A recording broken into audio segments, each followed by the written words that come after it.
Welcome to a new episode of the Tennis Lifestyle Podcast. I'm Gianluca Sola. In this episode, I chat to Frederic Fontang. We talk, he just arrived at the Roland Garros French Open. We have a great chat.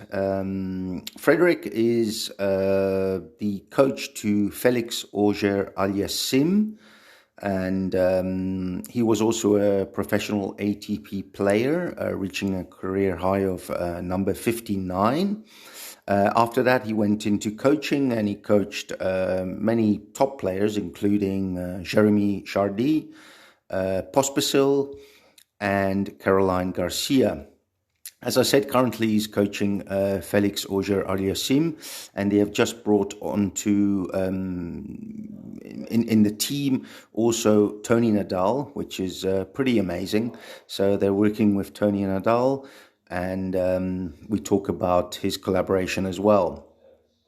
He's also the coach of the Canadian Davis Cup team, and we just talk about his professional career and his coaching career. It's a great chat. At the end, we've got the famous mega rapid fire quiz. I hope you enjoy it. Please remember to follow me on Twitter, on Instagram, and on Facebook as well. And hope you enjoy it. Ciao, ciao.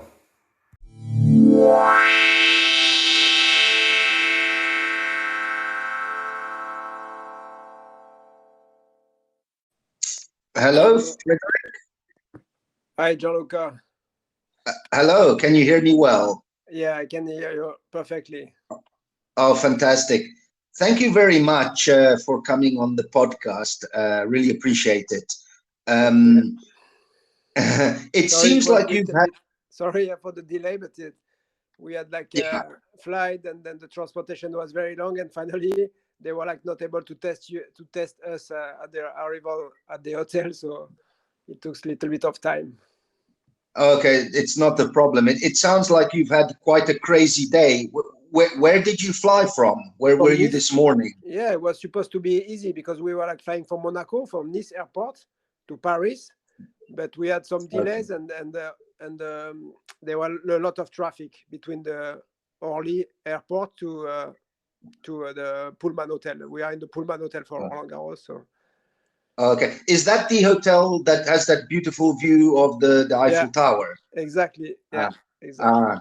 Is that's where most players are staying, I think. Yeah, all the players, we are at just one hotel, yeah. Oh, all the tell me something. Is it the same as last year? Is there some strict what is the situation that you have to be tested every day? How does that work? No, now it's every 4 days. Okay. And we can walk for 1 hour every day. We can go outside to walk. What? Only for 1 hour? Yeah. But really? It's better because last year we were not able to go out. So this year it started to be in every tournament we can go 1 hour to walk outside the bubble. Oh wow! Okay. Frederic, I just before we continue, I just want to introduce you. You tell me if I say your name correct. Is it Frederic Fontang? Yeah, perfect. It's correct. It's great. Is it okay if I call you Frederic? Yeah, no problem. Okay, thank you.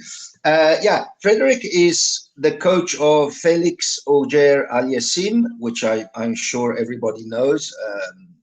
Let's say a rising, well, not even a rising star anymore. He is an established tennis player, top 20.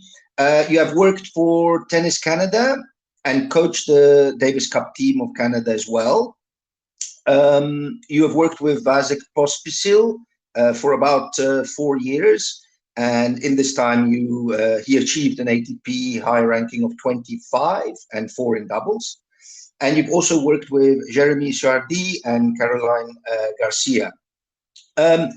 You were also yourself a professional tennis player, ATP player, between 89 and 98. And you reached a career high ranking of 59, which is pretty amazing. And you also won a title in Palermo in 1991. Does that sound pretty good, or have I forgotten something important? No, that's good. Huh? Everything is there. It's like it was a long time ago that I was playing. Now it's more. I'm getting older and older, but it's everything is correct. Yeah. Okay, fantastic. Well, I always start by asking my guest. I actually know you. Okay, you're French, but you were born in Morocco.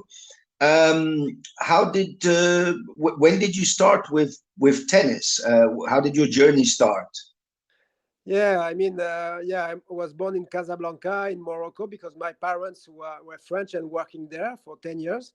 So then we moved at the age of, so it was in 76, we moved back to where my parents were born, was in the southwest of France, in Pau. And at the age of 6 years old, I started the tennis there in Pau, in the southwest. It's near Biarritz, and a beautiful place in France with the mountain and the Pyrenees Mountains and the Atlantic coast, the Yeah. surfing place. And I started there in a tennis club. Yeah. Okay. And how did you get into tennis? Was it the parent, or were you just very happy to play tennis? Yeah, my father was playing tennis, like a regional tennis player. Was because it was the great years of the tennis in the 70s, and everybody was watching tennis with Villas, Borg, and McEnroe. So and my parents had tennis shops also. So well, naturally, I start to play almost every day with my father. Oh, okay. So your parents were very involved in tennis, also with a business. Okay. Yeah. And were you a very good junior? Did you play a lot of junior tournaments? How did that work? So so I was like in the best of friends between like 10 years old until the junior. I won the Petits As, the famous tournament under 14 in Tarbes, les Petits As. Yes. So then after, I was in the best under 16 in Europe, and I didn't play too much junior tournament ITF because at this time I wasn't with the federation, and at this time you have to pay yourself all the costs to travel to play the junior. So I just like played Roland Garros and one or two junior events, and I went straight to start to play some satellite at the age of 17, satellite in Spain to get my first points. Okay. Okay. Also, I think back then the age was a bit younger. You kind of developed quicker, maybe in tennis. I think. Yeah. Compared to today, obviously. Exactly. I was just curious. Where do you base yourself? Do you work from an academy, or do you just work privately? Where do you stay? You mean now as a coach? Yeah, like as a coach. Yeah. Yeah, as a coach, all my career of coach, when I stopped to play, when I stopped my career in 99, I built an academy in Pau, in my hometown, with my old coach, because he has a club. And so I did this academy for 8 years, and at the same time, I developed Jeremy Chardy. I started my collaboration with Jeremy Chardy, who he was 12 years old. And then after, when he started to, at the age of 19, when he was traveling a lot, so I stopped my academy because it was difficult to do the both. So since then, after my academy, I'm still working like as a private. I'm working still for Tennis Canada as the coach of the Davis Cup, but I'm a freelance, with Vasek Pospisil or Felix Auger-Aliassime or with Jeremy Chardy or Carl Garza. I was and I am still always a freelance. Okay, I see. I was a bit confused. Are you still working for the Davis Cup team of Canada? Yeah, I'm still for the moment, because the Davis Cup we didn't play last year, but I'm still the coach. Yeah, okay. Frank Dancevich is the captain because he's Canadian. I'm not Canadian, so I am the coach of the Davis Cup team still. Coach. Okay. So does that mean you also probably, I guess, have to spend quite a bit of time in Canada, or no, a little bit? No. No, oh, really? I don't have to spend. It's just like when there is the Davis Cup, I am with the team, but this is just my contract with Tennis Canada. Okay. And Felix, I'm not sure where does he train from? I mean, where does he live? Is it in Monaco? Yeah, exactly. Since 2 years now, we are our tennis base is in Monaco because his residency is in Monaco. Okay, so you probably spend more time there, I guess. Exactly. Yeah, when we are not in tournament, we are practicing there.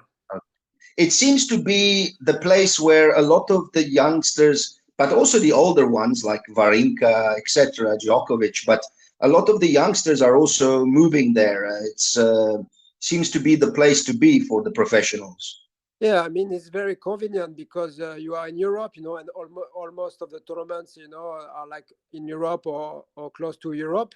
And there's a lot of players, and it's simple. There's good facilities to practice, for the gym also, and some sparring, some good players. So it's a really easy and good place to practice to be. Yeah, I saw recently Musetti and Sinner also moved there. Yeah, exactly. Urkacz. Yes, that's right. I just moving on. I've got a lot of questions, but I'm not going to keep you too long. I'm sure you're very busy now with the French Open. One of the questions I have to ask you is: everybody knows that Felix and yourself have decided to involve Tony Nadal. Is this well? Two questions. Why did you involve him? And is this only for the clay swing moment, or is it more long term? No, the story is last year we decided to add somebody who won a Grand Slam as player or as a coach. So with Felix, we did a list, and Tony Nadal was in our top in the top of our list. So why? Because we were like thinking that it can be really good to have like to share the experience. It's like when you go hiking, with like the big summit, it's always good to have somebody who already made the way. And Tony Nadal with the value, the education value, what he did with Rafa, we were like feeling that we were like close from the same values, human values, and dedicated to the work, simple, a lot of humility. So then we decided to contact Tony, and we went to Mallorca, and the alchemy was good, and we decided to work with him. So he came with us in Monte Carlo. We started in Monte Carlo, even if we were like in contact since the beginning of the year. A lot of contact with me and Felix, and then we decided if he was able to travel with us for the Grand Slams, and Madrid. So he was with us in Madrid, and he will be with us in Roland Garros and all the other Grand Slams. That's the. So it's not only the clay. He's also going to be in the U.S. Open or Wimbledon and so on. Exactly. Okay. Only the Grand Slams. That's fantastic. And how do you get along? Do you? Is there something that has surprised you about Tony Nadal now that you know him? How is his coaching method? Is there something interesting about the personality? No, what I really like with Tony, that is, he has the passion for the tennis. He's really a good person, because now we can have some exchange more and more. And first of all, I like the person. The person is very, very good. It's a very good person. So was our top priority with Felix. And of course, after if we can have like 1, 2, 3, 4 good advices, each time that we have with him, because it's important that of course we are doing with the team of Felix, we are doing the daily work, but we need we were like needing Tony for like to have like, if he can with experience, if he can bring like I said, 1, 2, 3 good for advice that we can integrate. That's really the goal, and of course we are starting now. We have to find the right alchemy, but for sure we will find the right alchemy in the coming weeks. And but we are not in a rush. It's really because Felix, even if he is in the top 20, he's still young, and of course we want everybody wants to see him in the top 10 to win the big tournaments, you know, but he's still in development, so we don't have to rush, you know, the process. Yes. And would you say your coaching styles are very different? No, we are like we see the similar things. It's a good point, so it's very important that we are not so too far, because of course we need to have like a simple communication and not giving confusion to Felix. So of course we have the same vision, you know, and of course the interesting point that everybody is different. He has a different communication. But when we did the testing and we choose, we saw right away that we have a good alchemy. So that it's a lot of positive things. Okay, fantastic. Because I must say I might be completely wrong, because I don't know, but I sometimes get the impression he was missing the tour. I don't know if that is correct. What do you think?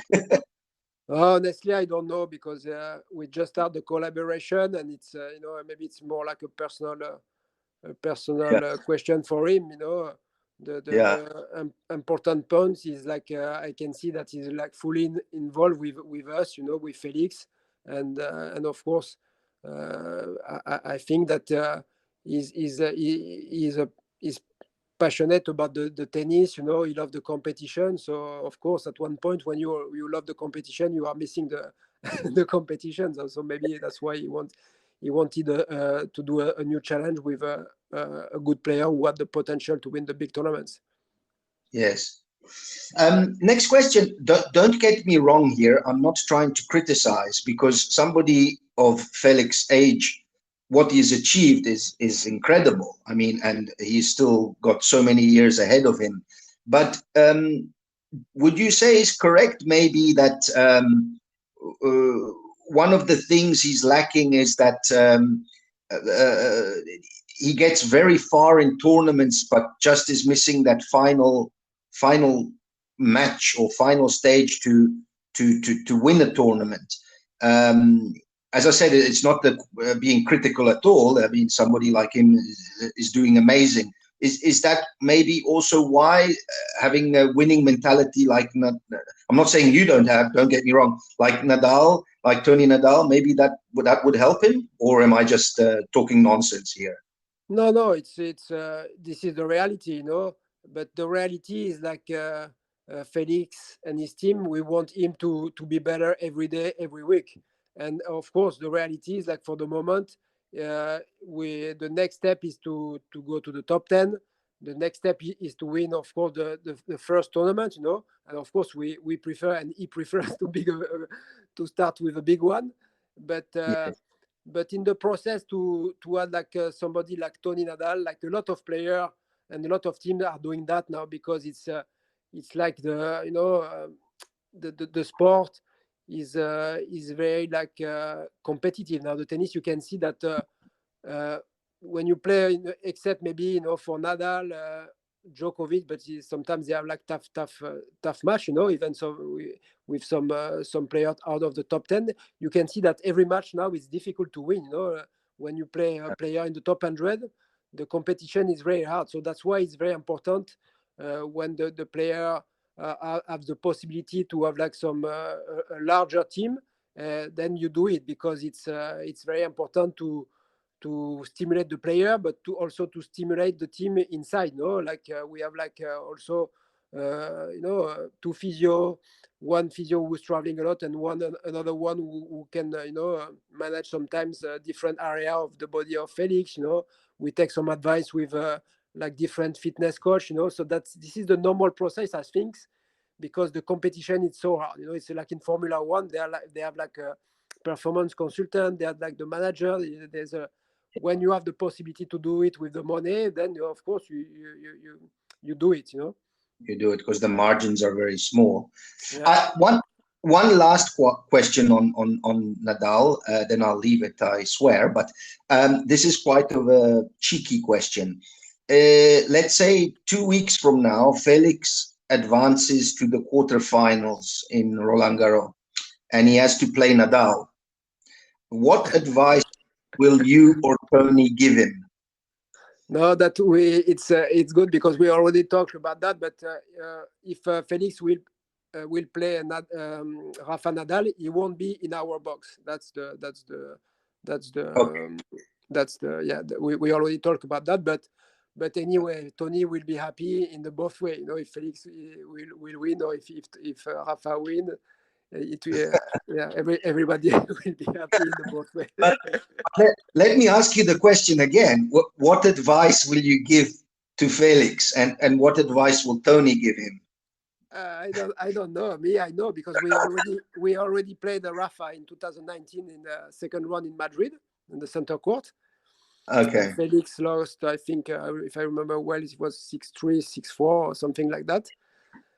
But no, of course we practice. But nobody in the world knows Rafa better than Tony on clay. He must know. There must be one weakness there. There must be. But yeah, of course. I hope that he will know. I think he will give us the advice, like the normal advice that he will give to Felix, that if he has to play another player, that's for sure. But we know that he won't be in the box. Okay. Maybe his weakness is the day before he must eat something and his stomach. No, but anyway, I don't want to. Nobody beats Rafa since Soderling, so it's a tough one.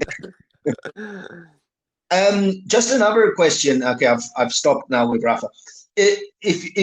Briefly, what would a typical training day be with Felix? And another thing I'm interested in, after a very tough match, what does he do to recuperate? To recuperate. Yeah, I mean, let's take the last few days that we were in Monaco practicing and prepare the French Open. Normally, we do 2 sessions of tennis, 2 times 2 hours, or sometimes longer sessions, more than 3 hours on the court, plus the fitness. Of course, there's always the warm-up, which is very long because he has to wake up the body to do some few exercise to activate the muscle. So it takes 1 hour before the tennis practice. And then there's always 1 hour of fitness every day at least. And the recovery is when he's after a match, he's doing a little bit of bike, drinking the recovery drinks.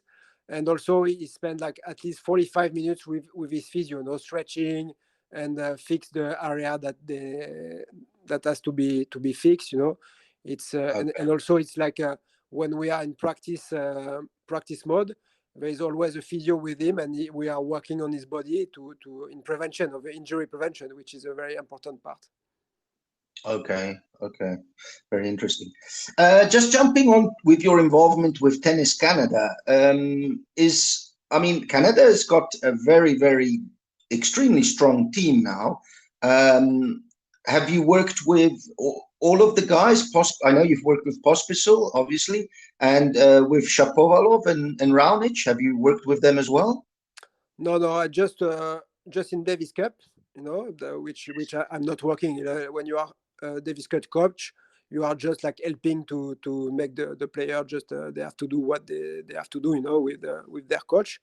But I worked 4 years with Vasek Pospisil, because when we started, he was 114 in the world. And then, like you said, until the top 25 in singles and top 4 in doubles, making quarterfinal in Wimbledon singles and winning the title in doubles. So, my involvement was essentially as a freelance with Vasek Pospisil, and then now since 2017 with Felix. I see. Okay.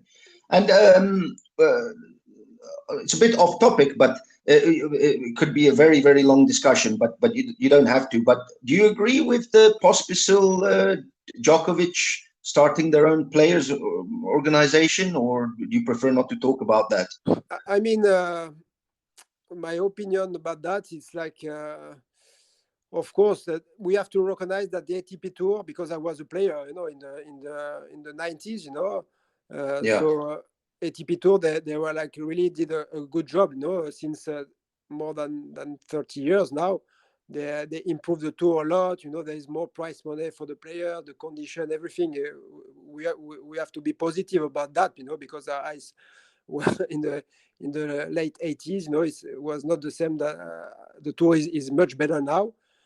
But at the same time, you know, I understand, you know, that Novak and Vasek, they want to improve things, you know, and I mean, if it's like if they do it like without destroying, you know, what the ATP is doing, you know, just like to stimulate a little bit and to have a better strength, you know, for the players, you know, to make sure that the players are very well representative, because the ATP Tour now is more like there is the players but also the tournaments. So that means that it's important also that the players they can be they can have their somebody who is like behind them. So anyway, for me the stimulation is always good. Not the competition, the negative competition, but the competition stimulation is always good, because it's like pushing everybody out of the comfort zone and to make the tennis for the fans, for the player better. It's always good to try to do that. Okay. This tennis in France, which you will know very well, France has developed a huge amount of players and always has. Currently, how is the situation in your opinion? Are there juniors coming through that are very promising? Yeah, I'm not aware too much, because I'm a lot on the tour, and I'm not. Of course, I'm listening what are the vision of the French Federation, because now is Gilles Moreton is the new president of the French Federation. I know that they are struggling, you know, to have like some good players after the generation of Tsonga, Monfils, Gilles Simon, Gasquet, and Jeremy Chardy, who was I was working for 11 years for Jeremy Chardy. They are like, they don't have like the same potential with the young player who are coming, except with Hugo Humbert, who is like still is in the top 30. So I think he can play really well, but they don't have like so much player as before. It's difficult to know exactly, you know, because the system, I think it's quite the same, you know. So sometimes it's difficult to know exactly, you know, because there's some country, of course. Why in Switzerland you have with their Federer, Wawrinka, you know, and when after they are like struggling to have more players, or in Sweden at a certain time, you know, to have like all those players. It's difficult to know exactly.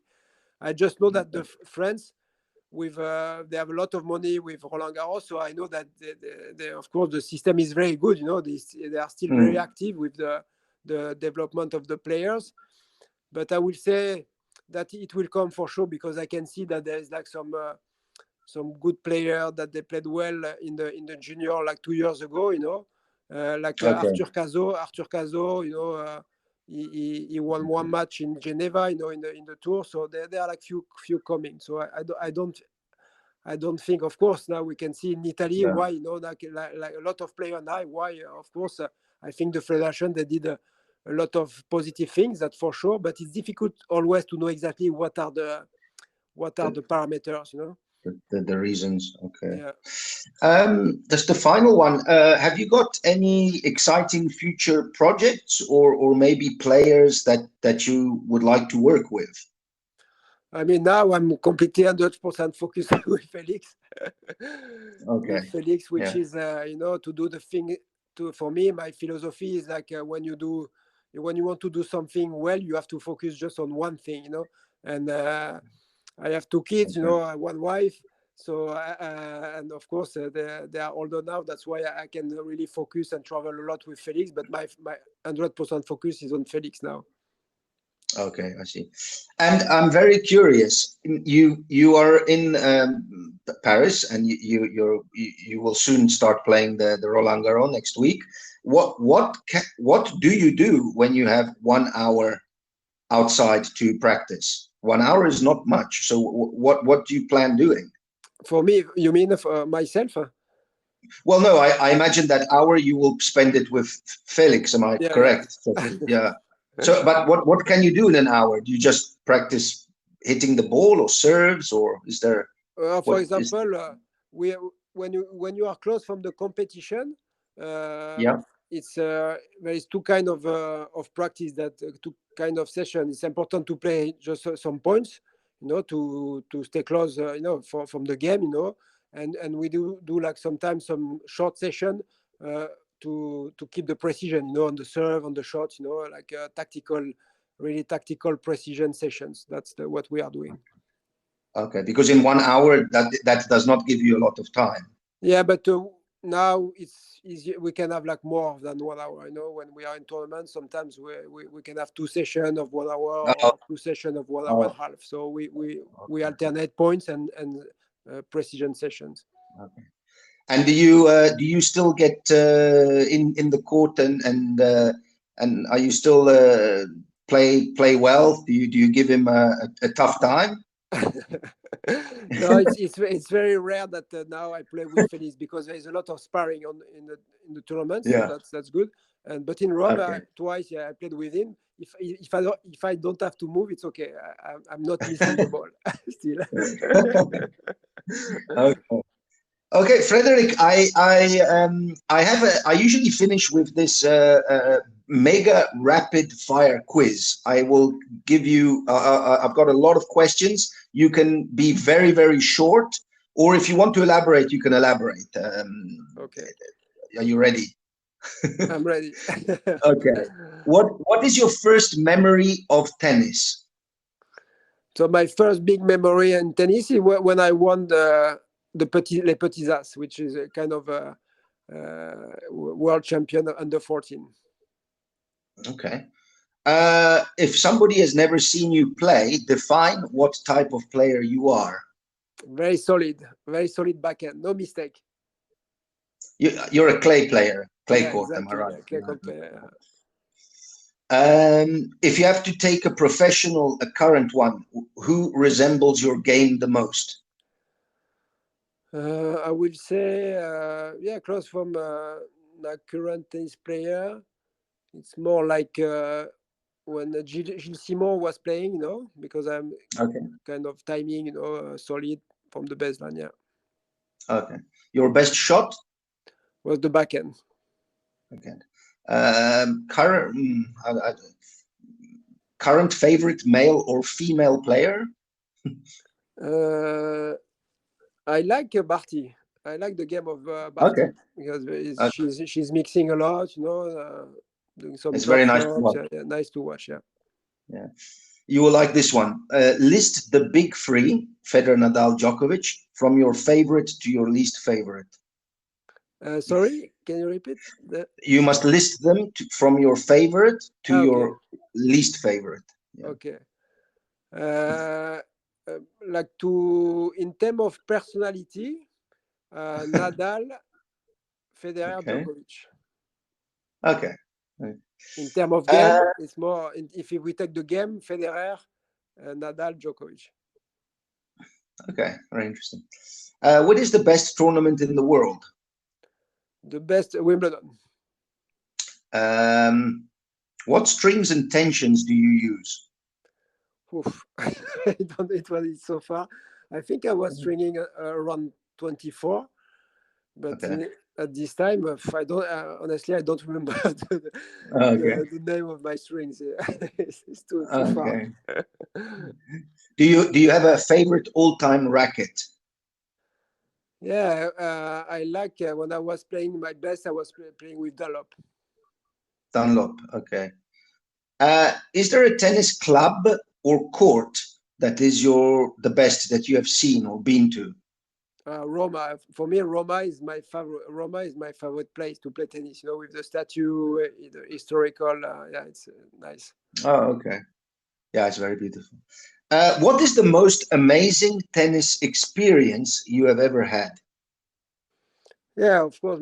In terms of when I was playing, definitely when I won the Palermo title, against Emilio Sanchez in the final, it's like still my best memory as a tennis player. But as a coach, It was like when Vasek Pospisil made when he won the title in doubles in Wimbledon, but I will say even more when he was in quarterfinal of the singles championship against Murray, with the center court of Wimbledon full of people, was very good memories. Yeah. Amazing, man. Fantastic. You have to book a restaurant and invite 3 players. You must tell me which restaurant and which players. It can be any era and male or female. Okay. The restaurant, definitely, but maybe you know it's in France. It's like a 3-star Michelin. It's Guérard. It's in the southwest of France. It's a very, it's a famous chef, and the place is very, very nice. And I will say, in terms of a tennis player, I will say Federer. I know, yeah, Federer, yes. Nadal are the both, like are the both like I like the personality. And the female, I will say Chris Evert. Okay, nice convo. That restaurant, I imagine, is it French cuisine?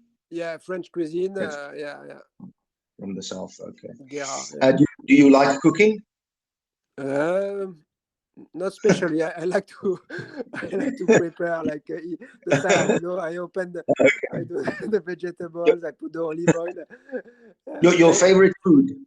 My favorite food. I love the couscous. It's like maybe because I was born in Morocco, but the couscous is like when it's really well made, it's fantastic. Okay. And a lot of pizza also. I have to also pizza. Italian food. Oh, really? I love Italian food. Yeah. What's your favorite pizza? For me, it's with the prosciutto crudo. Okay, very nice, classic. If you, a lot of tennis players are superstitious. Are you superstitious? No, not especially. No, not especially. No. Okay. Is Felix superstitious? I don't think so. You don't think so? Okay. No. Like Nadal doesn't step on the lines and all those things. So, no. How many hours on average do you sleep a night? Between 7 and 8. Okay. Favorite country? Favorite France, but if we go out of France, I like Italy. Okay. Favorite city? Rome.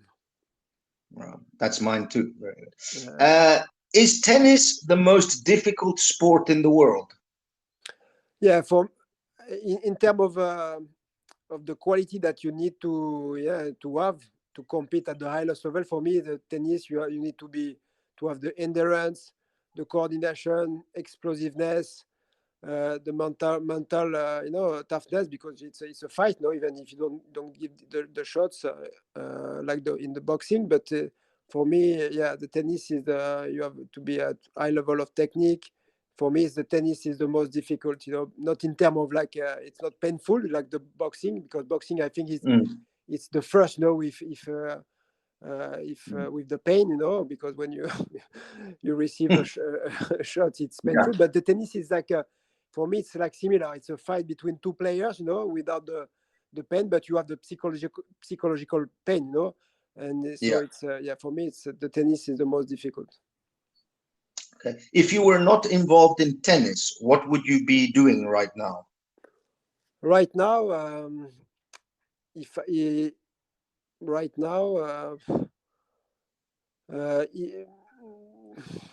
what I like is like I like the osteopathic.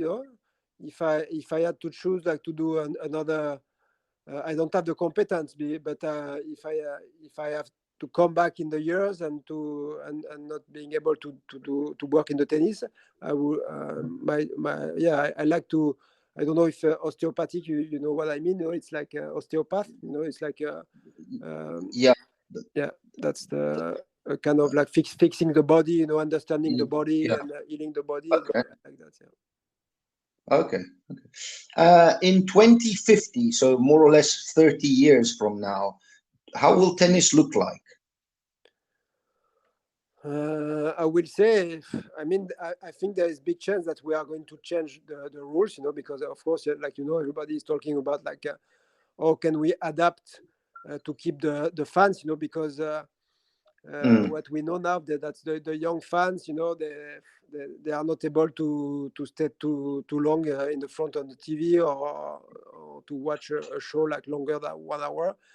So I will say the format will change, it's in terms of time, and so I think it will be like the big change will be the change of the format of the game. The format to make it quicker, basically. Yeah, I think so. Yeah.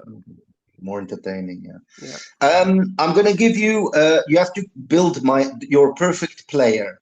It can be male or female, any era. The serve. So the serve for me, the serve is Ivanisevic. Return is Djokovic. Forehand. Federer. Backhand. Djokovic. Is not yours. You said you had a very strong backhand. Not as good as Djokovic, unfortunately. Volley. Edberg, yeah. Drop shot. I was good in the backhand drop shot, but I would say drop shot. Musetti is good, the drop shot. Musetti. It's something I wrote down. I saw him play 3-4 days ago. That match against not Tsitsipas, but he's very good at drop shot. I must say. Yeah. He played. He beat Felix the first one in Lyon. And the quality of the drop shot. So we played him in Lyon and in Barcelona. Felix beat him in Barcelona, and Felix lost in 7-6 in the 7-5 in the third in Lyon. But the quality of the drop shot is very precise. Yeah. Movement. Yeah, Djokovic also. Djokovic. Mental toughness. Nadal. Touch, feel. Touch, feel.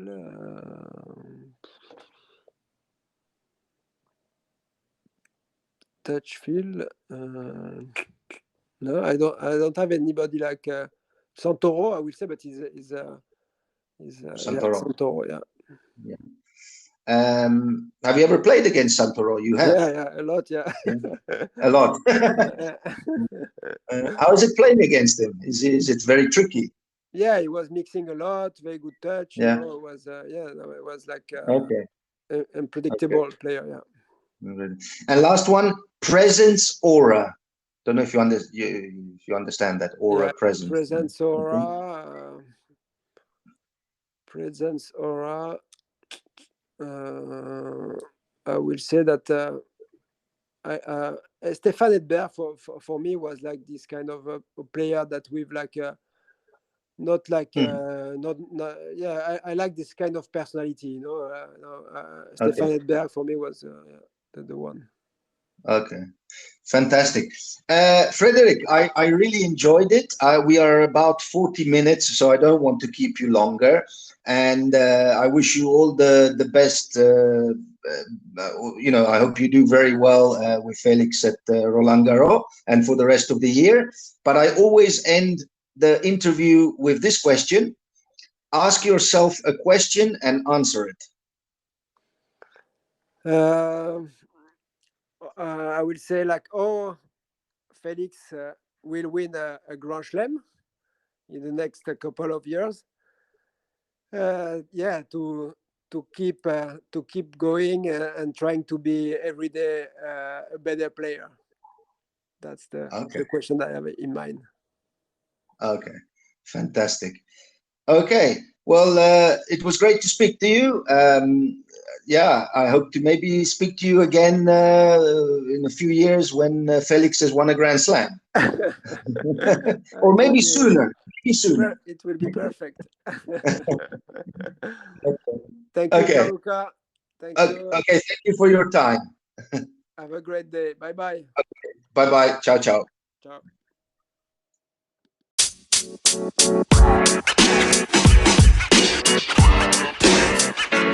You know, man.